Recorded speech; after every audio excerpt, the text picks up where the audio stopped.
For today's video, makikita nyo naman po siguro na nagugas ako ng bote. Isa po yun sa mga madadaling gawin, kaso dapat kailangan mo maingat dyan. Pag nabasag ka, bayad ka talaga yan.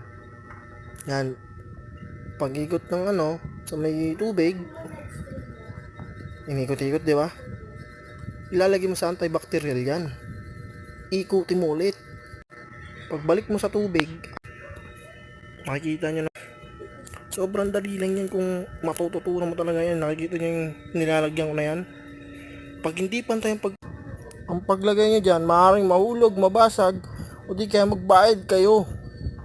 Kaya sa mga galagaw gumalaw dyan, ayusin nyo trabaho nyo kasi ay nahanap pinagkakitaan eh. Yun lang po.